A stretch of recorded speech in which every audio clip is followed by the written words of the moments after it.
The stars behind them are gone, not dimmed, not hidden, gone, a perfect circle of nothing, spreading like spilled ink across the cosmos. And in front of that void, 17,000 alien ships hang motionless in the dark. They've been there for 6 hours. They haven't fired. They haven't moved. They just keep broadcasting the same 14 words, over and over, in perfect English. Dr. Yara Chen hasn't slept in 41 hours. Her coffee went cold 3 cups ago. Around her, the Geneva Linguistics Center has transformed into a war room. Generals bark orders. Diplomats argue. Everyone wants to know the same thing. What do the aliens want? Yara stares at her screen. She's not listening to the words anymore. She's listening to what's underneath them. The message arrived at 3:47 a.m. Greenwich time. Every frequency, every language, every device on Earth that could receive a signal. We have done this before. We are giving you time to say goodbye. The voice was calm, almost gentle, like a doctor delivering news they've delivered too many times. The panic started 11 minutes later. It hasn't stopped since. Yara pulls up the spectrograph for the 100th time. The waveform is clean, too clean. Human speech carries emotion in its imperfections, tremors, hesitations, micro-pauses. This transmission has none of that, but there's something else, a pattern buried in the silence between words. She isolates it, amplifies it. Her hands stop moving. It's breathing. Beneath the message, almost inaudible,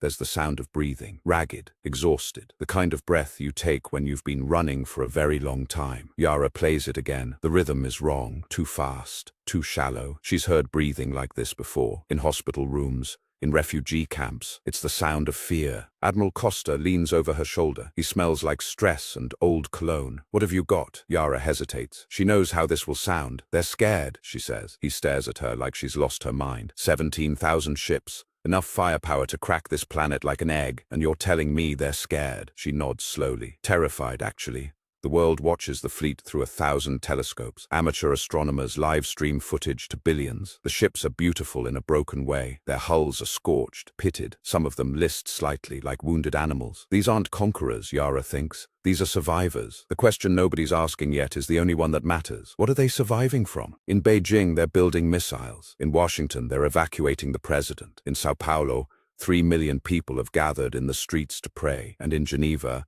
Yara Chen is doing something nobody else is doing. She's translating the silence. Because whoever sent this message didn't just want humanity to hear it. They wanted us to understand something important. She runs the breathing pattern through every linguistic database on Earth, looking for rhythm, for structure, for meaning. At 4:32 a.m. she finds it. The breaths aren't random. They're counting, a sequence. It takes her 6 minutes to crack it. When she does, her blood goes cold. They're counting down, and the number is already past halfway. Yara bursts into the command center. Every head turns. She's never interrupted before. The transmission isn't a threat, she says. It's a warning. Admiral Costa crosses his arms. A warning about what? She points at the main screen, at the dark circle growing behind the fleet. About that, whatever wiped out those stars. It's still coming, and it's almost here. For a moment, nobody speaks. Then Costa laughs, a short, sharp sound with no humor in it. You expect me to believe that the most advanced fleet we've ever seen is running from something? Yes, Yara says. I expect you to believe what the evidence shows. They're not here to invade. They stopped here because they couldn't run anymore. We're not their target. We're their final stop.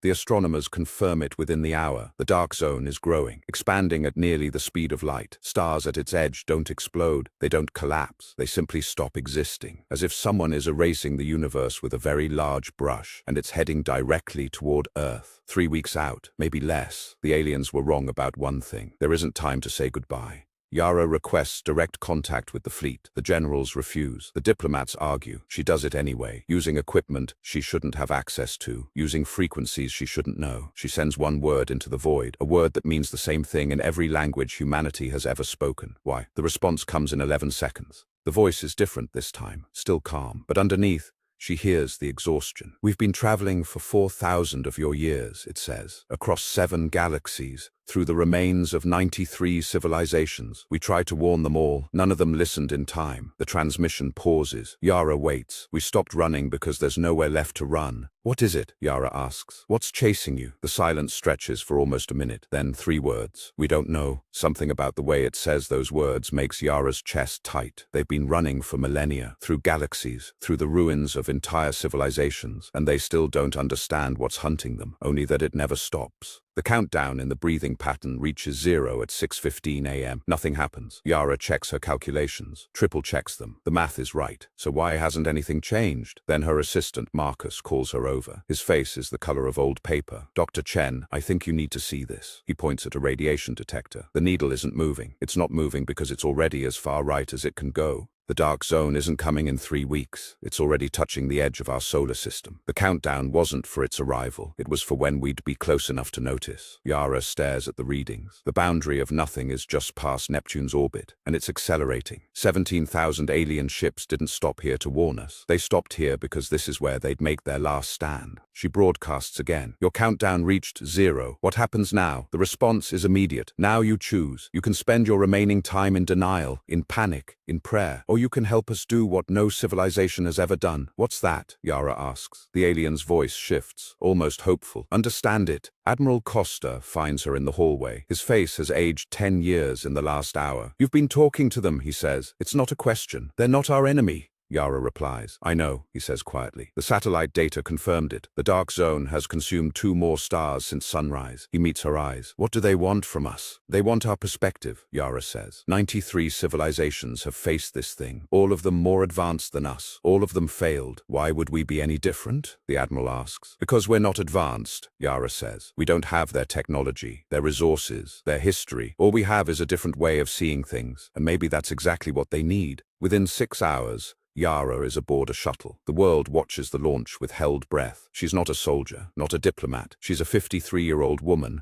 who has spent her entire life listening to languages nobody else could hear. As Earth shrinks behind her, she thinks about her daughter, about the last thing she said to her this morning. I'll explain everything when I get home. The alien ship is larger than any human structure ever built. Its docking bay could hold a small city. As Yara's shuttle settles onto the landing platform, she sees them for the first time. Tall, thin, their skin shifts colors like oil on water. They don't have faces exactly, but somehow she knows they're looking at her, and somehow she knows they're afraid. The one who meets her doesn't speak. It simply extends something toward her, a device the size of her palm. She takes it. Images flood her mind, stars dying, worlds going dark, civilizations screaming into void as everything they've built is unmade. Not destroyed, unmade, as if it never existed at all. Yara gasps, pulls the device away. The alien waits. It's still waiting. Show me more, Yara says. The alien tilts its head, a gesture she recognizes somehow. Surprise. You want to see more? I want to understand. The device is pressed into her palm again. This time she doesn't flinch. She watches 93 civilizations die. She watches the void consume galaxies like a patient hunger. And somewhere in that horror, she starts to see patterns.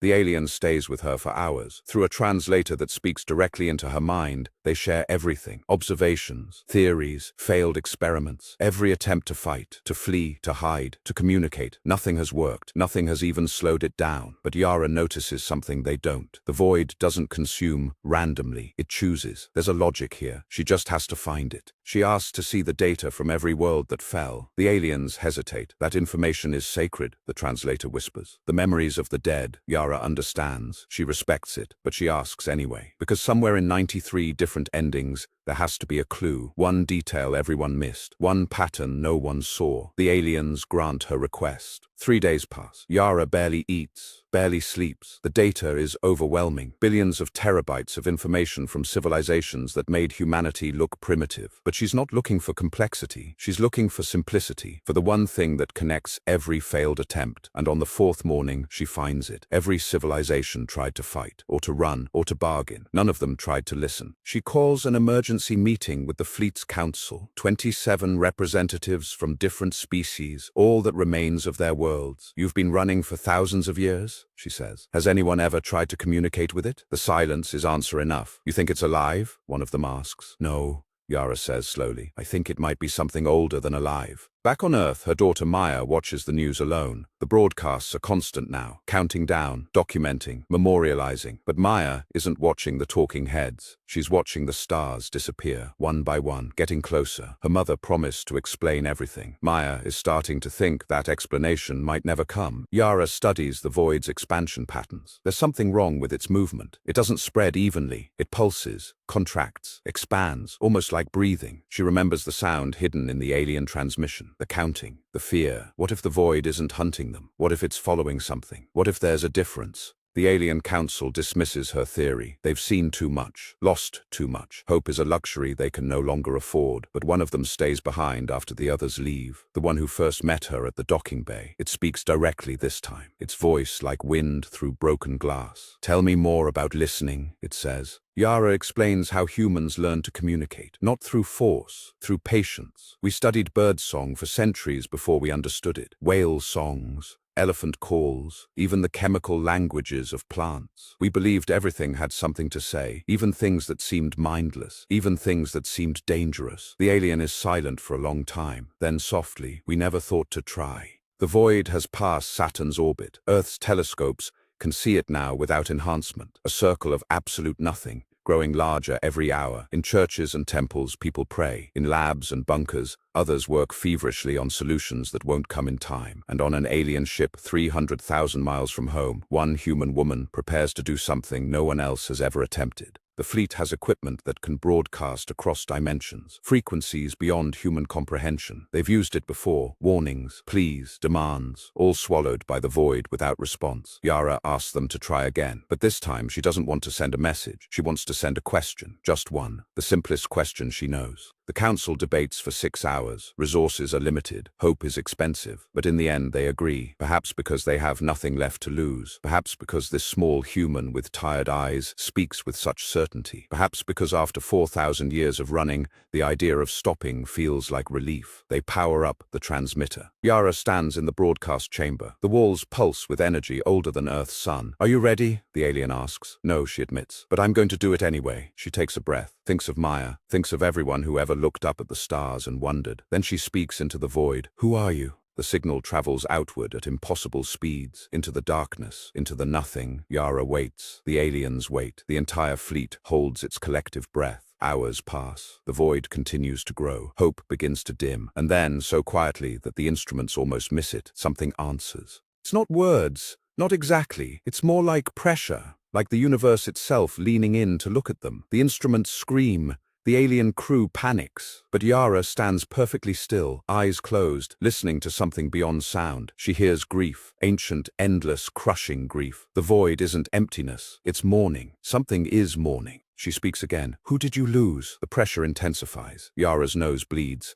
Her ears ring. The alien beside her collapses, but she keeps standing, keeps listening, and slowly, impossibly, the answer forms in her mind. Not in words, in images. A universe before this one. Full, bright, alive, and then suddenly gone. All of it. Everyone. Everything. Except this. Yara understands now. The void isn't malevolent. It's broken. It's the last remnant of something that lost everything, and it's been wandering ever since. Not hunting, searching, looking for something it can't quite remember. Something it lost so long ago that it doesn't even know what it's missing anymore. Just that it's missing. Just that it hurts. She asks her third question. "What are you looking for?" The response nearly tears her apart. Her vision goes white. She feels herself stretched across impossible distances, and she sees the void has been following life, not to consume it, to find something, someone, the last echo of what it used to be. It's been looking for 4 billion years. It's never stopped. The aliens carry Yara to the medical bay. Her vital signs are erratic, but she's smiling. "We've been running from the wrong thing," she whispers. "It's not trying to destroy us. It just doesn't know we're here. Every civilization it consumed was an accident. It couldn't see them, couldn't hear them. It was too lost in its own grief. But now it heard her. Now it knows." The void stops expanding. For the first time in 4,000 years,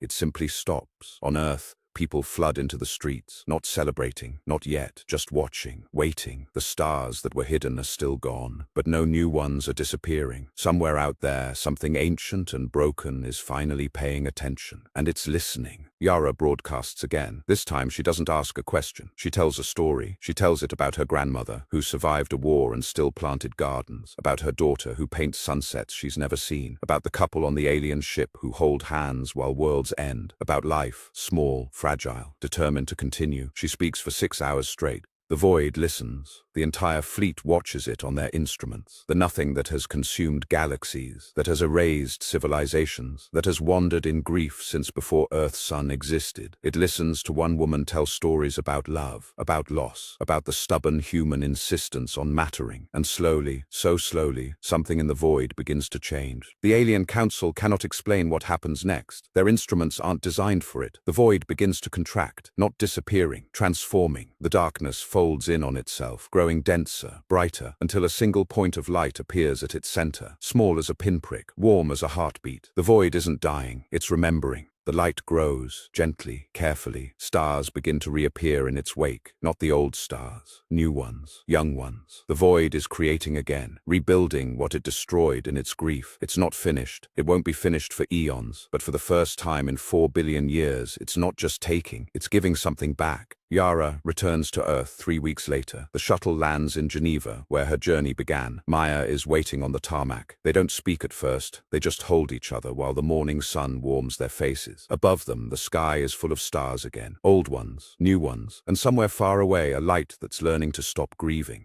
The alien fleet stays in orbit for another year. They help, they share, they learn. After 4,000 years of running, they've found something worth stopping for. Not safety, not power, something better. Connection. The 93rd civilization they tried to warn didn't just survive. It reminded them why survival matters. On the anniversary of first contact, they send one final transmission to Earth. "Thank you for listening," the message says. "Thank you for asking. Thank you for being small enough to see what we couldn't." Yara reads the words with her daughter beside her. The universe is vast, ancient, full of things that don't notice us at all. But sometimes that's not the point. Sometimes the point is noticing them, asking questions, telling stories, reminding the cosmos that something here cares enough to try, and that in the end is enough.